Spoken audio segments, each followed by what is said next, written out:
Hello students, today we shall discuss on the topic components and principles of integrated farming system.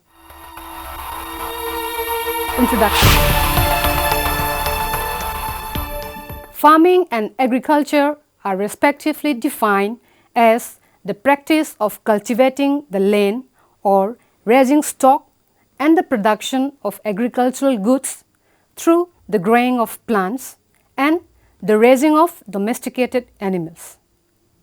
In the developing countries, frantic efforts have been made through research and enlightenment campaigns to encourage farming and thus ensure significant increases in agricultural production in order to feed and sustain the population that is increasing at geometric proportion.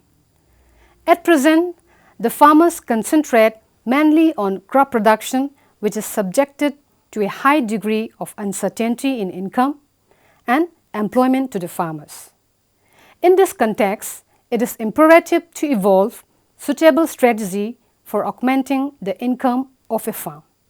Integrated farming or integrated agriculture is a commonly and broadly used word to explain a more integrated approach to farming as compared to existing monoculture approaches. It refers to agricultural systems that integrate livestock and crop production. Integrated farming system has revolutionized conventional farming of livestock, aquaculture, horticulture, agro-industry and allied activities. It could be crop-fish integration, livestock-fish integration, crop-fish-livestock integration, or combinations of crop, livestock, fish, and other enterprises. The integrated farming system approach introduces a change in the farming techniques for maximum production in the cropping pattern and takes care of optimal utilization of resources. The farm wastes are better recycled for productive purposes in the integrated system. A judicious mix of agricultural enterprises like dairy, poultry, piggery, fishery, sericulture, etc. suited to the given agroclimatic conditions and socio-economic status of the farmers would bring prosperity in the farming. An integrated farming system allows us to use some of the advantages of nature and ecology as opposed to relying on chemistry to solve all our production issues. Integration of various agricultural enterprises, namely cropping, animal husbandry, fishery, forestry, etc., have great potentialities in the agricultural economy. These enterprises not only supplement the income of the farmers, but also help in increasing the family labor employment. The various agronomic approaches for increasing the overall productivity and sustainability of IFAs are as follows. Firstly, adoption of improved cropping system according to the rainfall and soil moisture availability. Secondly, selection of suitable grain crop species, tree species that supply pods, leaves for a longer period or throughout the year. Thirdly, the surplus for the leaves, crop residues, etc. during the rainy season should be preserved as silage or hay for lean season. The factors to be considered while selecting IFAs are soil types, rainfall and its distribution, and length of growing season. These are the major factors that decide the selection of suitable annual crops, trees and livestock components.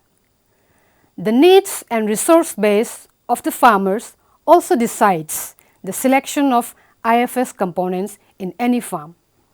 Some of the suitable crops that can be selected according to soil type are given as below. suitable grain crops. For black soil, cereals, maize.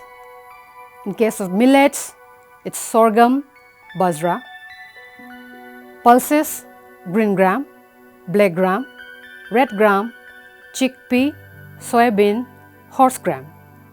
Oilseeds, sunflower, safflower. Fiber, cotton, and other crops like coriander, chilies. And for red soil, millets like sorghum and minor millets like ragi, pulses like lep, green gram, red gram, soybean, horse gram, cowpea. In case of oilseeds, groundnut, castor, sesame. Suitable forage crops. For black soils are fodder sorghum, fodder bajra, fodder cowpea, Roth grass, Thompson grass, etc. And for red soils, fodder column, fodder bajra, fodder ragi, fodder cowpea, etc.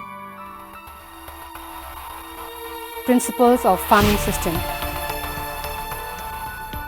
Some of the principles of farming system are minimization of risks, recycling of wastage and residues, integration of 2 or more enterprises, optimum utilization of all the resources, maximum productivity and profitability, ecological balance, generation of employment potential, increased input use efficiency, use of end products from one enterprise as input in other enterprise.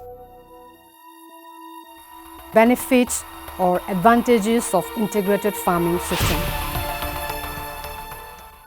First is the productivity. IFS provides an opportunity to increase economic yield per unit area per unit time by virtue of intensification of crop and allied enterprises. Secondly, that is the profitability. Use waste material of one component at least cost. Thus, reduction of cost of production and form the linkage of utilization of waste material, elimination of middleman interference in most input used. Working out net profit benefit cost ratio is increased. Thirdly, potentiality or sustainability. Organic supplementation through effective utilization of byproducts of linked components is done, thus providing an opportunity to sustain the potentiality of production base for much longer periods. Fourth, balanced food. Linking components of varied nature, enabling to produce different sources of nutrition. Fifth, environmental safety. In IFS, waste materials are effectively recycled by linking appropriate components, thus minimizing environment pollution. 6. Recycling. There is effective recycling of waste materials in IFS. 7. Income round the year. Due to interaction of enterprises with crops, eggs, milk, mushroom, honey, cocoons, silkworm, there is flow of money to the farmer round the year. 8. Adoption of new technology. Resource farmers, that is the big farmers, fully utilize technology. Money flow round the year gives an inducement to the small original farmers to go for the adoption technologies. 9. Saving energy. To identify an alternative source to reduce our dependence on fossil energy source within short time. By adopting effective recycling technique, the organic wastes available in the system can be utilized to generate biogas. Energy crisis can be postponed to the later period. 10. Meeting further crisis. Every piece of land area is effectively utilized. There is plantation of perennial legume for the trees on field borders, thereby fixing the atmospheric nitrogen. These practices will greatly relieve the problem of non-availability of quality fodder to the animal component linked. 11. Solving fuel and timber crisis. Linking agroforestry appropriately, the production level of fuel and industrial wood can be enhanced without determining effect on crop. This will also greatly reduce deforestation, preserving our natural ecosystem. 12. Employment generation. Combining crop with livestock enterprises would increase the labor requirements significantly and would help in reducing the problems of underemployment to a great extent. IFS provide enough scope to employ family labor round the year. 13. Agro-industries. When one of produce linked in IFS are increased to commercial level, there is surplus value adoption leading to development of allied agro-industries. 14. Increasing input efficiency. IFS provide good scope to use inputs in different components, greater efficiency and benefit cost ratio.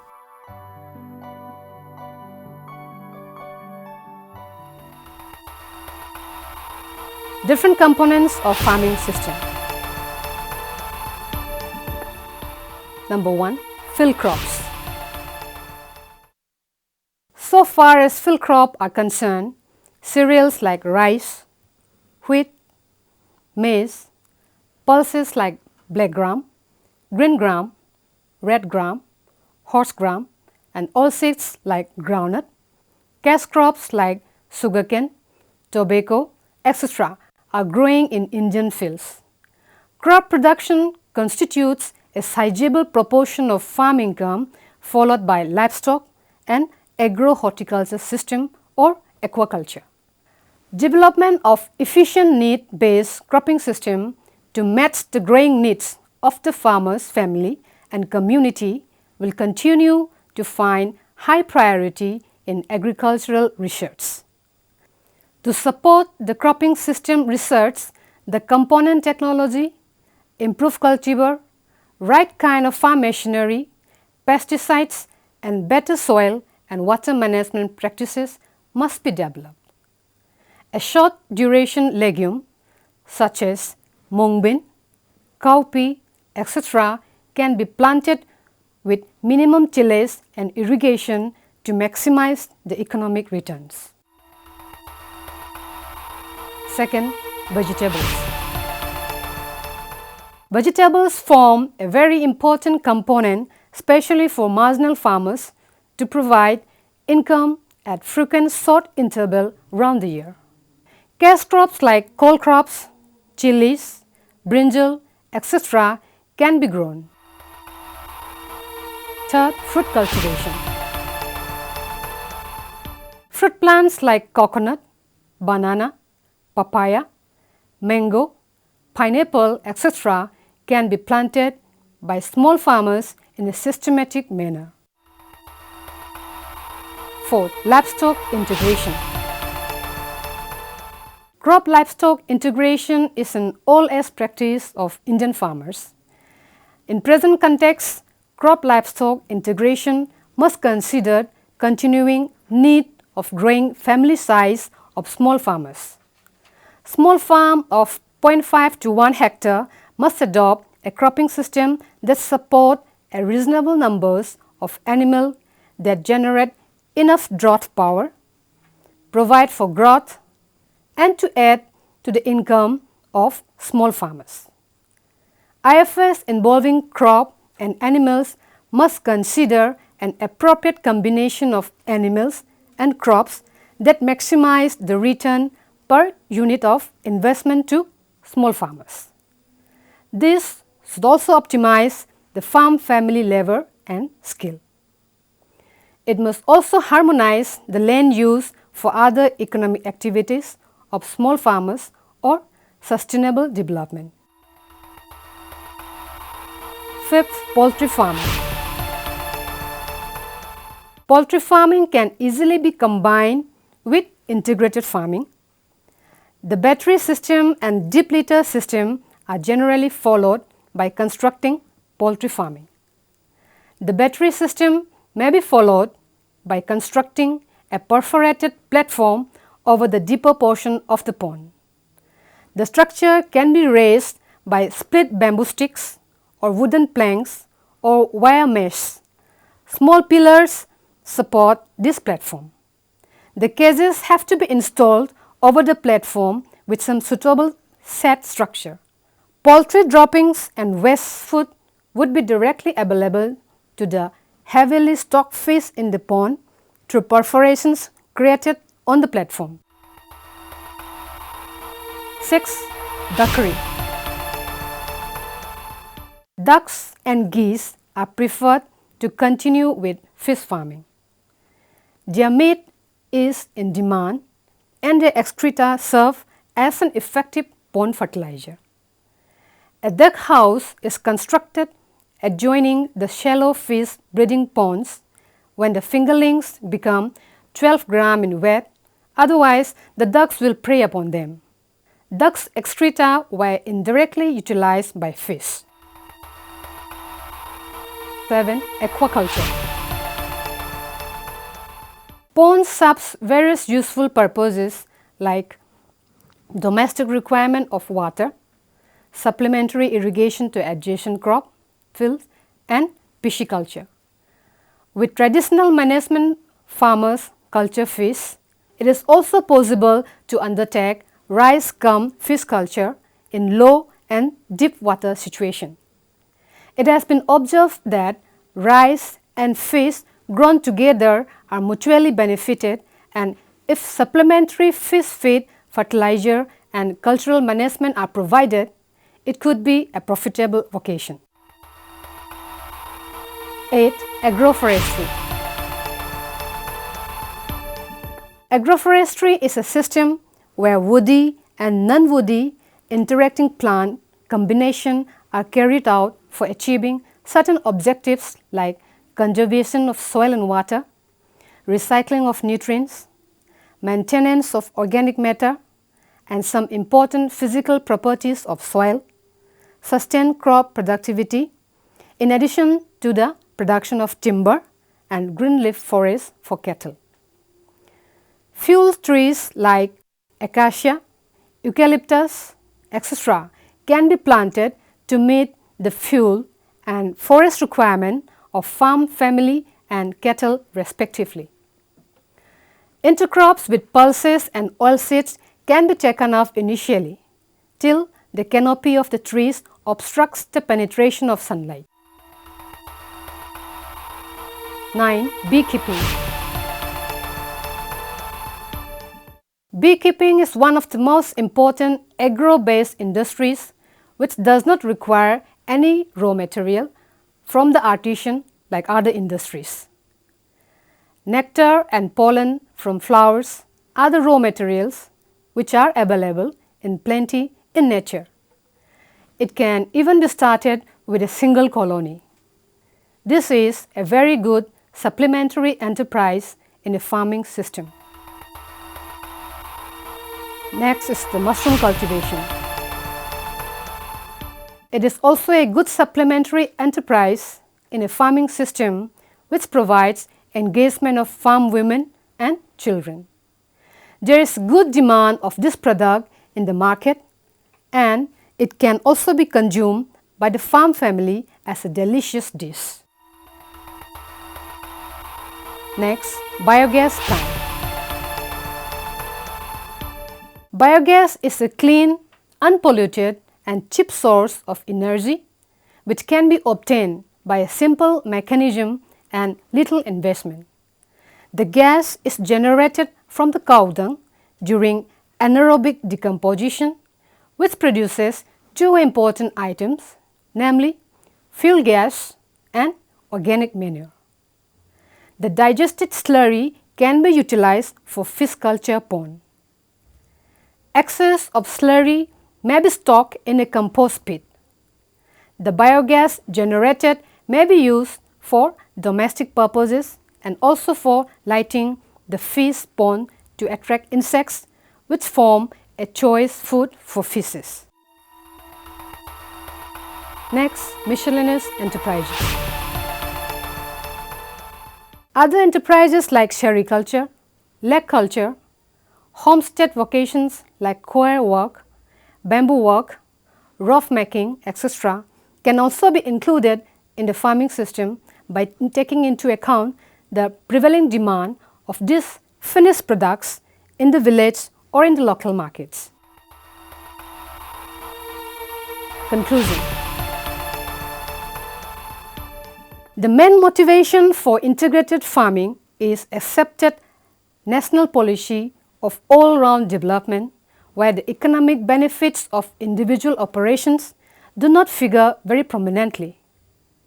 The social and political situation of the country is highly favorable for such development. From the limited experience in some other countries also, it appears that the introduction of integrated farming can play a major role in rural development in developing countries. Species of the components will have to be selected on the basis of local conditions and requirements. Farmer cooperatives or other associations may have to be built up to meet the manpower requirements for economically viable units. Suitable pilot projects will have to be designed and implemented to test the systems, and based on the results of such projects, further development can also be planned. Thank you.